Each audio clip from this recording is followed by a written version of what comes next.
नष्टो मोहः स्मृतिर्लब्धा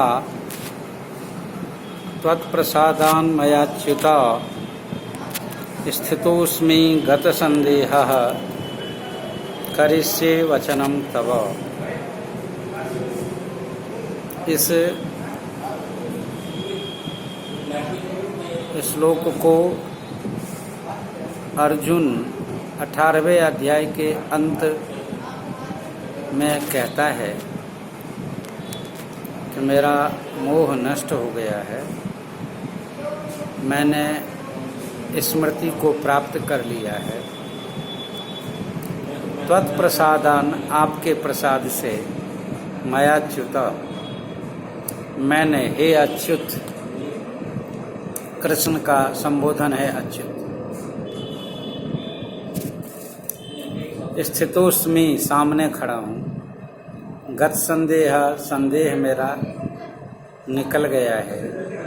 करिष्ये वचनम तव, अब मैं आपके वचन को मानूंगा, करूंगा।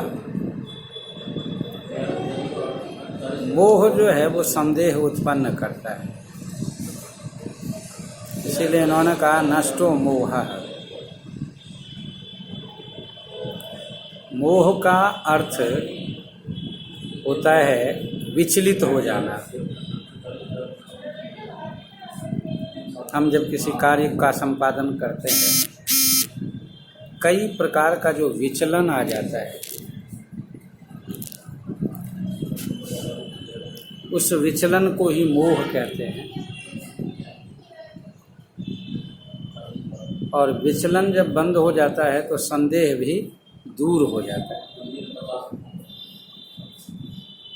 और स्मरण शक्ति भी फिर वापस आ जाती है, क्योंकि मोह में स्मरण शक्ति प्रायः मूर्छित सी हो जाती है। स्मरण शक्ति रहती नहीं है।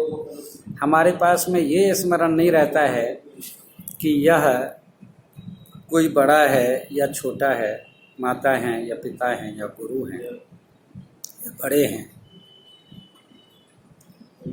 कई प्रकार की भ्रांतियां आ जाती हैं। संदेह का मतलब ही होता है भ्रम।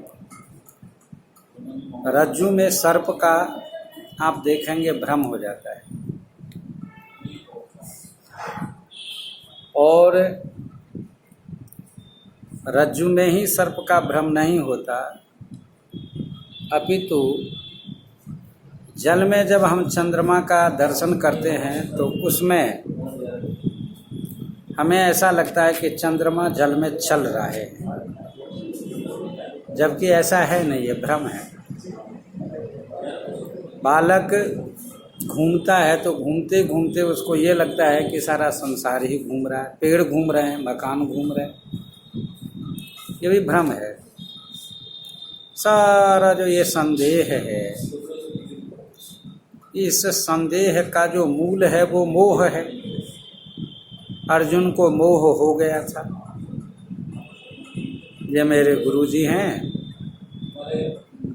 ये मेरे परिवार के लोग बाग हैं, ये मेरे ये हैं, मेरे ये हैं, सगे संबंधी हैं।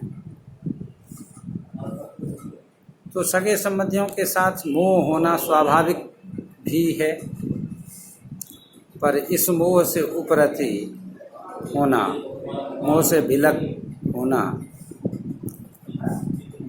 कोई गुरु ही के माध्यम से संभव है।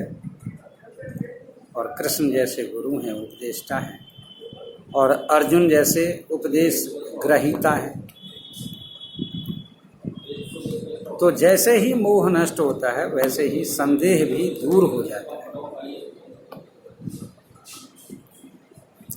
संदेह को ही भ्रम कहते हैं, संदेह को ही विचिकित्सा कहते हैं।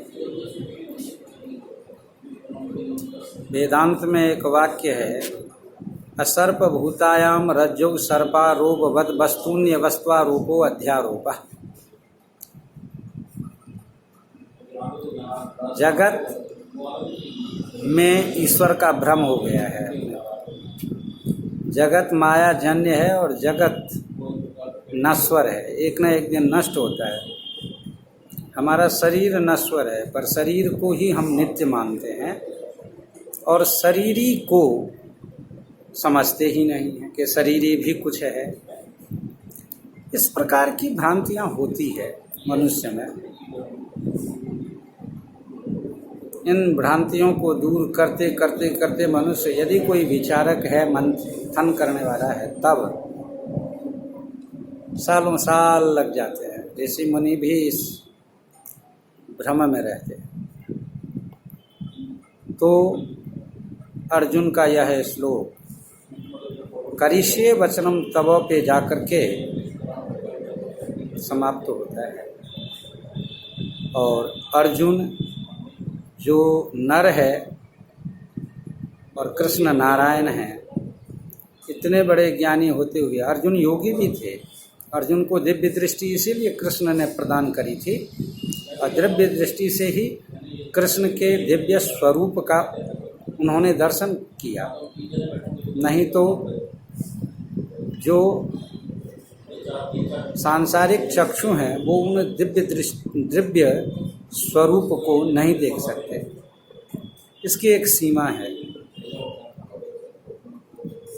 और ईश्वर प्रदत्त कोई भी चीज यदि है तो विलक्षण है। तो हमें मोह को किसी रूप में भगाना है। संसार के प्रति जो आसक्ति है, लगाव है, कदाचित आप मोह को भगाने का प्रयत्न करेंगे तो सांसारिक भौतिक उन्नति भी काफ़ी अधिक होगी और आध्यात्मिक उन्नति तो होती ही होती है। अस्तु, आप सभी इस बात पर ध्यान दें, ध्यान केंद्रित करें। जीवन बड़ा अनमोल है, इसका कोई मूल्य नहीं है। हम व्यर्थ में न बिताएं। हम जीवन के सार को पहचानें, जीवन के मूल्य को पहचानें और हम लोकोपकार करें और अपना भी उपकार करें। आत्मानं सततम रक्षे, अपनी रक्षा करेंगे तभी हम संसार की रक्षा कर पाएंगे। जो स्वयं की रक्षा नहीं कर सकता वो संसार की रक्षा क्या करेगा।